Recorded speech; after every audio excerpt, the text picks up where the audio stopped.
guys, it's Eric with Mediguard Arms. Got a couple projects in the works, couple Mauser actions. Got this one here, gonna take the barrel off.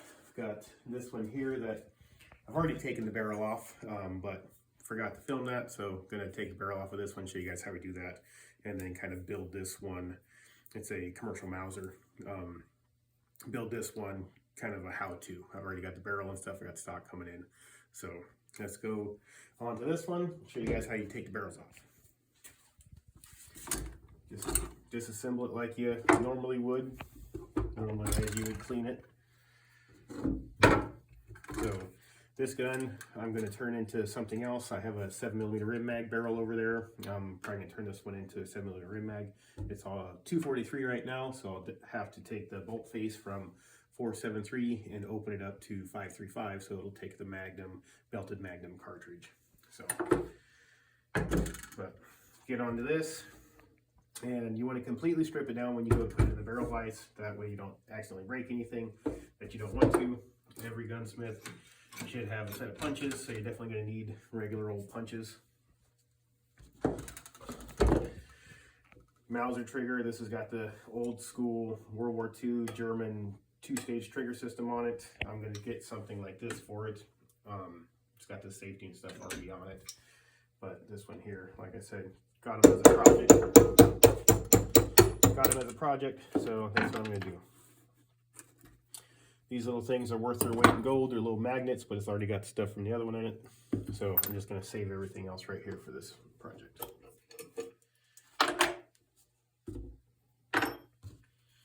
This piece right here, you might be intimidated by it because it's really heavy spring, but don't be. You easily put them back in there. You can use a clamp if you want, but you know, even though my hands are getting weaker, they're pretty easy to get in and out. So there's your stripped action, so we can put it in the action wrench, which I have right over there, and then the barrel vise, which is in the other room. So we'll take a quick snap break and head over there. All right, so we're here at the barrel vise.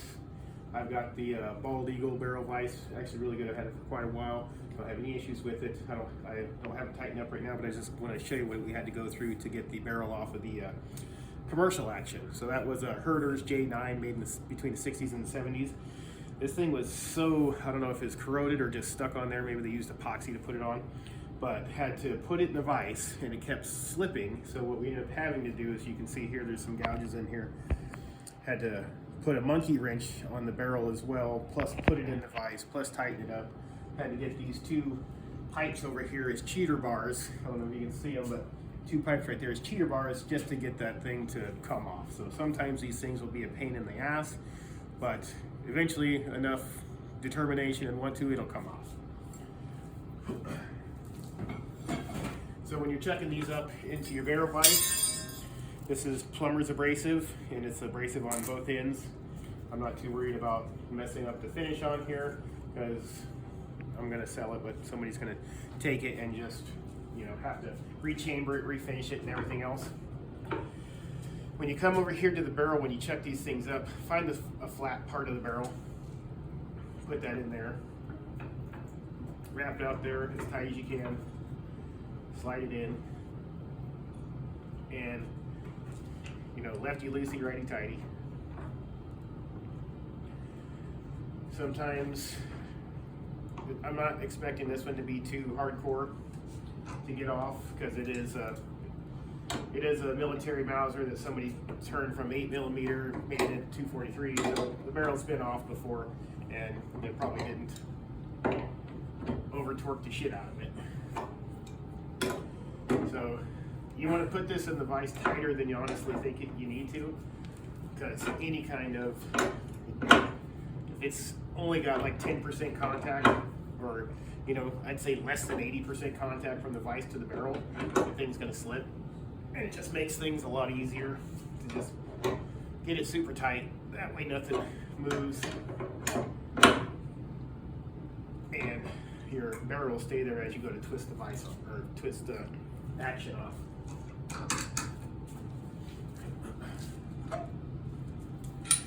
So standard Wheeler Mauser action wrench. This is their action wrench number 1.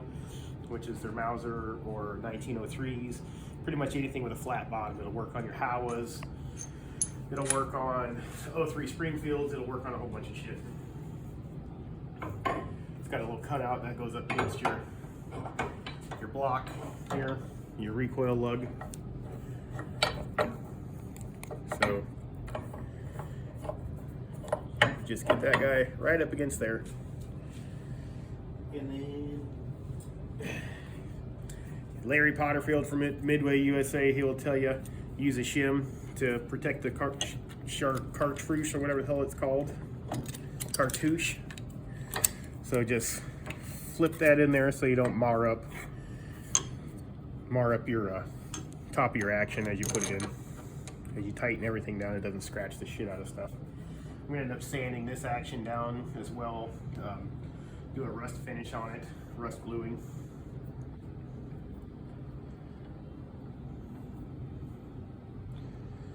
So I'm not too worried about fucking it up, but I don't want any real deep gouges that I'm gonna have to try my hardest to just sand out or get the file out or anything like that. This one here, you want it snug, you want it tight, but you don't have to overly tighten it like you should the barrel.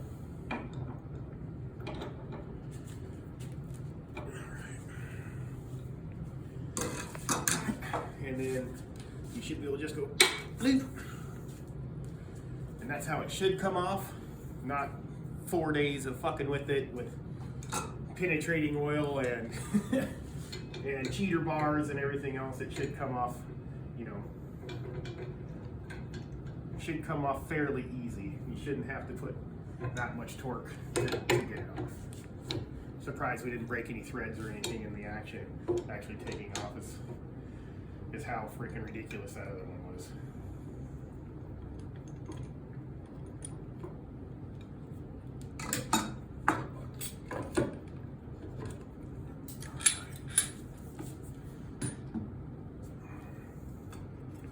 I just keep everything right here by the vise, so as I need it, it's there.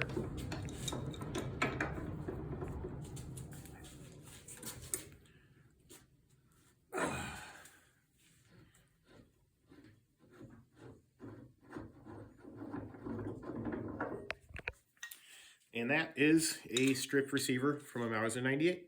Okay, so we got everything here, kind of show you the progression steps. Here's the one we just took off, 1908 Argentine Mauser, large ring. The new 7 mag barrel, that's gonna go on that guy. Here's the commercial Mauser. I already started working on this one. Started polishing it up and everything else. Here's everything else that I'm gonna do with it as well. It's got, I've pretty much polished everything. Now it's just sitting in a bag with oil so it doesn't surface rust.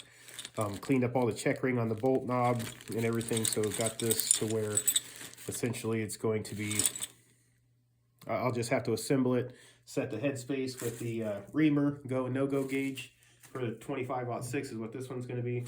Put it back together, and waiting for my stock from Richard's Microfit Gun Stocks to come in that just shipped out late last week, so it should be here in the next week or so. But getting into the detail, this is, you know, nobody has to do this. This is just kind of my nitpickiness.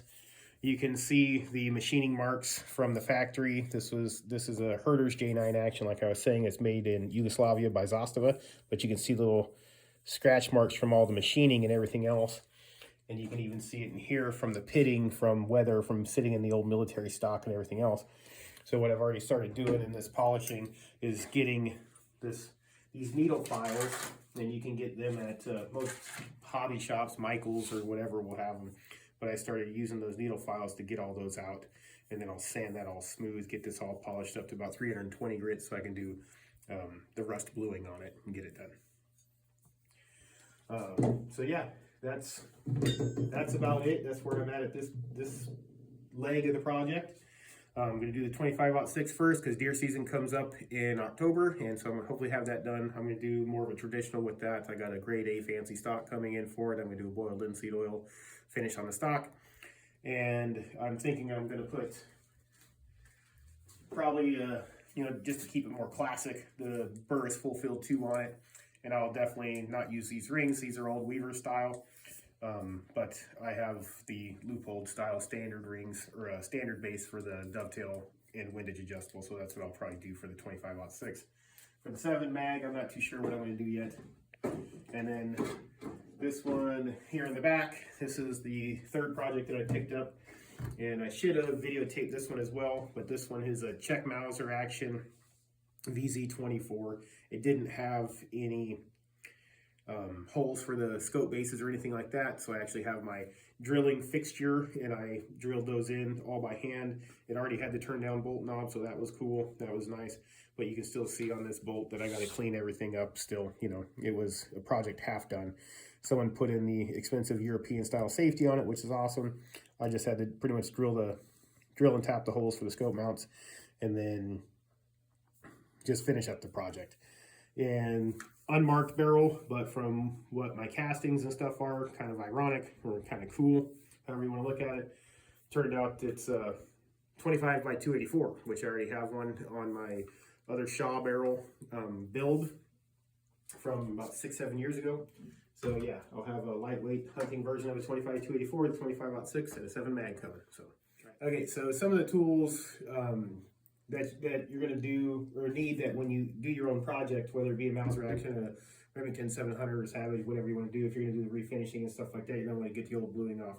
You can go straight into sanding it if you want to. I'm not going to tell you that it's going to eat up more sandpaper if you don't take the bluing off, but I like to take the bluing off first. Where I live in Kansas, there's not a lot of places around. I think the closest Walmart's like 40 minutes away. So, and last time I was there, they didn't have blue and rust remover. So what they did have there at a different hardware store was Rust-Oleum's Rust Dissolver. And this is the gel stuff, and it works on bluing as well. And do it the same way, and you'll see exactly right here in a second how fast it removes the rust. You just get a little bit on a Q-tip or whatever you're using, and when you sit it on there, you can just kind of watch it all kind of dissolve as it goes. When I was stripping the bluing off of this one right here, I just used rubber gloves and dipped my finger in it and started just, you know, wiping the whole thing down, and it just took that old finish that was on that one completely off. It does leave the metal kind of a gunmetal gray instead of white, so I've already started polishing on this one, but it kind of turns it this gunmetal gray that you can kind of see in the bottom here, instead of this polished up that I've already started to work on. But you can kind of see the difference, maybe not too much in the camera, but you can see the difference where it's starting to, where it turns a more gunmetal gray instead of the white. But as it sits, this is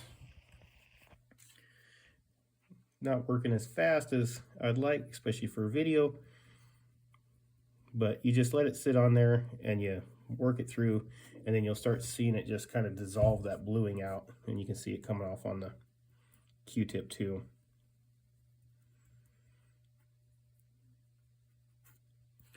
But you'll get it on there, and it works just like your blue and rust remover to get that off. You can start to see it starting to turn right there. But it's got the same chemical in it as Birchwood Casey's blue and rust remover.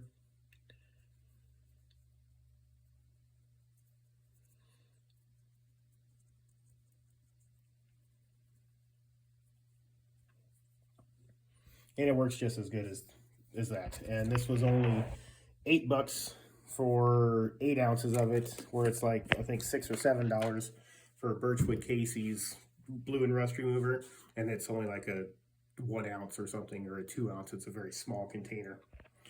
Another thing that is kind of a, you know, what you need to polish it up is, of course, different grit sandpapers. I'm starting at 120, going up to 320, because I'm going to do a rust blue. It doesn't need to be high polish. You can if you want. Some of these other pieces in here, pretty much everything in here except for the bolt is going to get niter blued.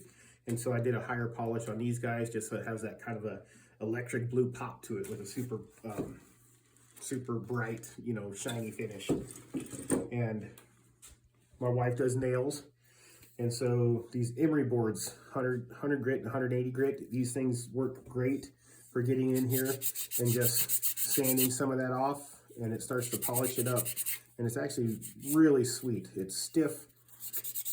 You can get these corners in, these little contours, and you can start polishing it up to get that kind of gunmetal gray on it from the glue and rust remover. You can see it's starting to polish it all up there. And then another thing that's really nice, again, this is from Meriton Professional Nail and Beauty. These just, you can get them on Amazon, I think. They're just little foam pads that are quite stiff, but it's just a buffing, you know, it's for buffing nails. And it's, you can use it on the metal too. It's a very light abrasive, probably somewhere in the neighborhood of like 600 grit or so. And just in that few seconds, you can see the different polishes from the top to the side. You can actually start to see your reflection in that side compared to here where you really can't. Over here, you can, you know, you can see it really polishes it up. So those are cool little tricks that you can get fairly inexpensive, especially if you don't have a lot of gunsmithing supply stuff and you don't like waiting for shit from Brownells or Midway USA. You can go to either a beauty place and get these little buffing pads and the 180 grit, you know, 180 grit nail files pretty much, and make do, you know. Sandpaper you can get at Walmart. These guys, like I was saying, you can get these pretty much any hobby store. They're just needle files. I've used these for making knife guards all the way up to gunsmithing stuff, even making springs and different things that you need to just do fine detail. Great stuff. I mean, you definitely need it. And I mean, these emery boards, you can tell that just got a whole bunch of them just for polishing different stuff. So quick little tip on that one, guys. There you go. Hey guys, it's Eric with Midgard Arms.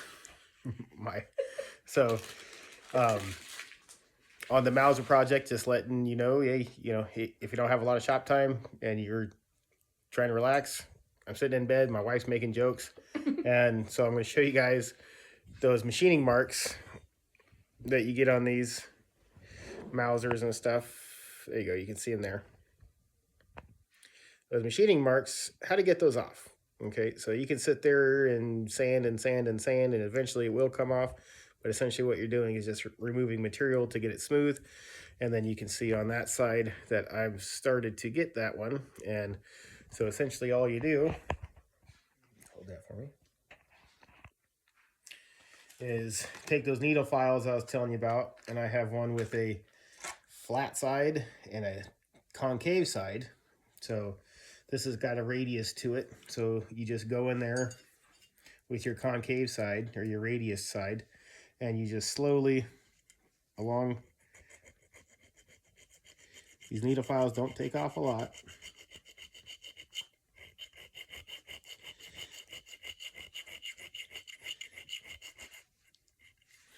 And you can change your angles and everything else, try to get all that stuff out. And, you know, you can go as intricate as you want. You can go as detailed as you want. If you want to sit here for 3-4 days or even a week, you know, slowly filing each one of those off. You can file each one of those out. And then, so I have another needle file here. So I just take the rounded edge of it, or the handle, excuse me, grab a piece of, I think it's 120, yeah, 120 grit sandpaper on it. And then I just take that rounded edge and I just start, you just polish all of the file marks off. And I'm sure if you had a steady hand and a Dremel, you can do the same thing. I wouldn't go full blast because you'll eat through this. But, you know, if your Dremel's adjustable like mine, I'd probably put it on like a 3. And get your lightest grit that you have. I'd probably start with a 220 or something if I was doing it with a Dremel. And then just slowly hit this radius up with your Dremel and try to get all that smooth. But you can tell right there, just probably an hour or two worth of filing it'll probably take to get all those scratches out. And as you can see, I'm starting to polish out all that scratches from the needle files, and you will get a clean, you know, a cleaner looking, you'll never see it anyway because it's inside the stock, but you'll get a cleaner looking finish when you're done. And you can sit there and show people and put them in amazement how much time you spent redoing your action.